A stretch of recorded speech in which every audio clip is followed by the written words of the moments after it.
Hello दोस्तों, तो मैं हूं अमन। मैं गेट बंद कर देता हूं और आज की इस वीडियो में आप लोग को बताने वाला हूं कि हम लोग को गाड़ी के टायर ब्लास्ट होने से किस तरीके से हम लोग बच सकते हैं। मतलब कि ऐसा तो ज़्यादातर केसेस में हम लोग अपनी तरफ से कोशिश ही करते हैं, बट ये अनसर्टेन मोमेंट होता है जिसमें आप लोग को किस तरह से इसको हैंडल करना होता है वो भी मैं बताऊँगा।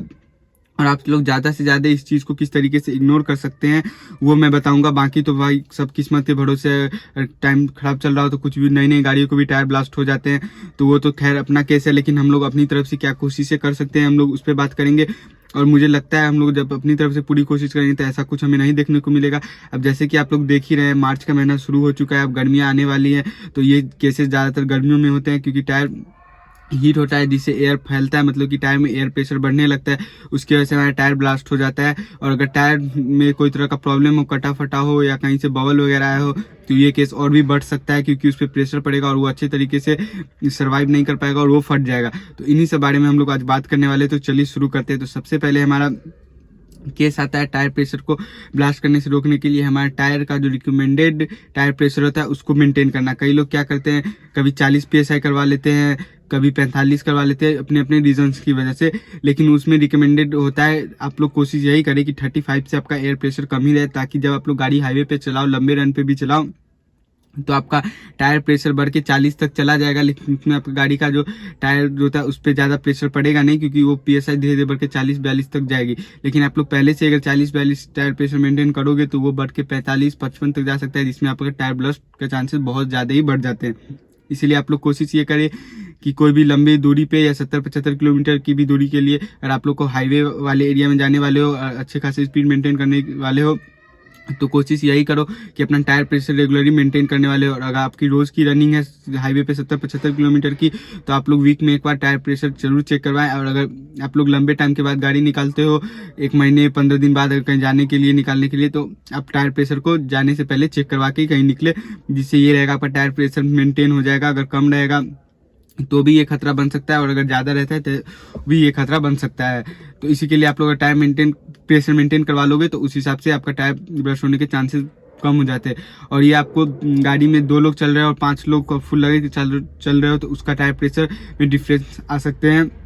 आपकी गाड़ी के ओनर मैनुअल में या दरवाजे के साइड में ये लिखा रहता है। अगर आप लोग गाड़ी में 5 लोग हो और फुल लगेज के साथ बैठे हो, तो आप लोगों को कितना टायर प्रेशर मेंटेन करना है, और अगर गाड़ी में अकेले या 2 लोग चल रहे हो तो कितना टायर प्रेशर मेंटेन करना है। अगर आप लोग इसको फॉलो करोगे तो आपको टायर प्रेशर मेंटेन न रखने की वजह से तो टायर ब्लास्ट नहीं होगा।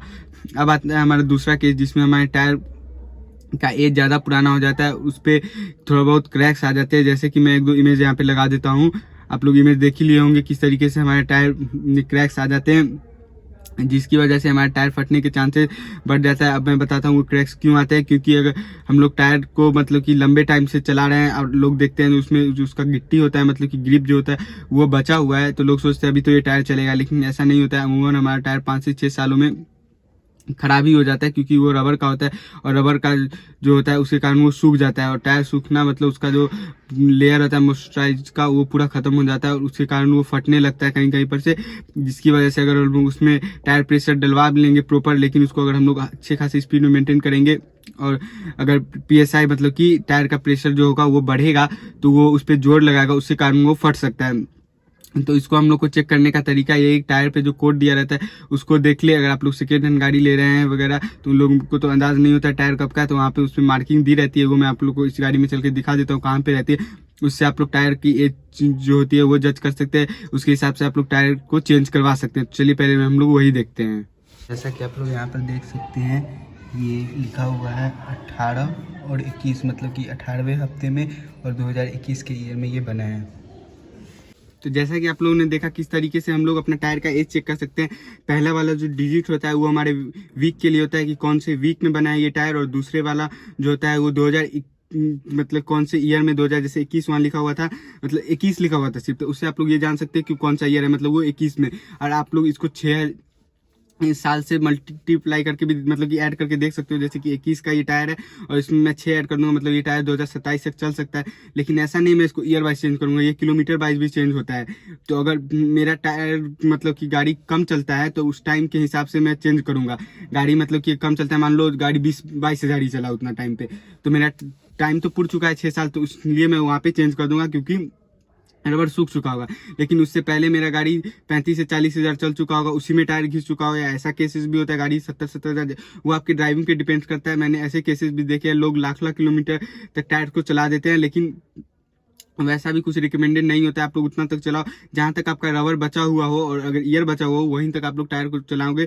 और उसमें बहुत सारे केसेस हुए, टायर अगर डैमेज है तो उसको तो आप लोग चेंज करोगे ही, लेकिन ऐसा मैं इन दोनों केसेस में बता रहा हूँ, जब आपका टाइम कंप्लीट हो जाए या उससे पहले ईयर कंप्लीट हो जाए तो दोनों में आप लोग को चेंज कर ही देना है। अब हमारा तीसरा केस कब होता है, जब टायर में बबल आ जाता है। और वो बबल कब आता है, जब आप लोग टायर को किसी नोकीले सरफेस पे, जैसे कि मान लो ईंट रखी हुई है या कोई डायरेक्टली नोक वाली जगह है, या ईंट ही मान लो, उस पर आधा टायर चढ़ा के अपने ब्रेक मार के लंबे टाइम तक के लिए रोक दोगे तो वहाँ पे टायर पे जोर पड़ने लगता है, जिसकी वजह से वहाँ पे बबल क्रिएट हो जाता है। या आप लोग पंचर टायर को गाड़ी को खड़े ही छोड़ देते हो, जैसे मैंने पिछले वीडियो में आप लोग को दिखाया था टायर रिप्लेस किस तरीके से करना है। वो मेरी गाड़ी का टायर पंचर हो गया था, लेकिन मैंने अभी तक टायर का पंचर बनवाया नहीं है, वो मैं थोड़ा काम में बिजी हो गया था। लेकिन मैंने टायर को चेंज कर दिया, क्योंकि अगर हम लोग पंचर टायर को गाड़ी को उस तरीके से खड़े पे खड़े रख देते हैं तो वहाँ पे बबल क्रिएट होने का चांसेस बन सकता है, और मेरा टायर गाड़ी का खराब हो जाता है, जिसकी वजह से मैं वो टायर लेकर चलता तो टायर ब्लास्ट होने के केसेस बन सकते थे। इसी के लिए मैंने टायर को चेंज कर दिया, जो टायर में बबल नहीं बनेंगे। और मेरा नया टायर था गाड़ी का, वो खराब भी नहीं होना चाहिए, तो इसलिए हम लोग अपना प्रिकॉशंस ऐसे ले भी सकते हैं। और नया टायर में बबल आ जाता है उसको मैं फिर चेंज करता हूँ, तो उससे खर्चा भी आ जाता है ज़्यादा। मतलब कि ऐसे तो फील होता है ना, नया टायर मैंने लगाया और जल्दी से जल्दी चेंज करना पड़ गया।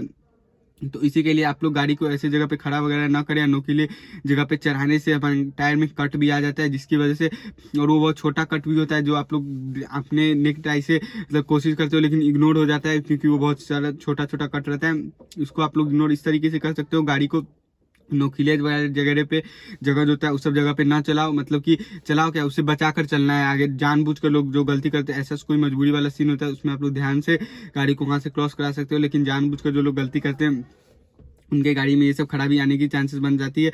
जो टायर ऐसे कटे फटे रहेंगे तो उसमें प्रेशर पड़ेगा, और टायर जो ज़्यादा प्रेशर बढ़ते जाएगा चलते चलते की दूरी पे, तो वो अपना प्रेशर क्रिएट होगा और वो जगह वहाँ पे सहन नहीं कर पाएगा और वहाँ से टायर ब्लास्ट हो जाएगा।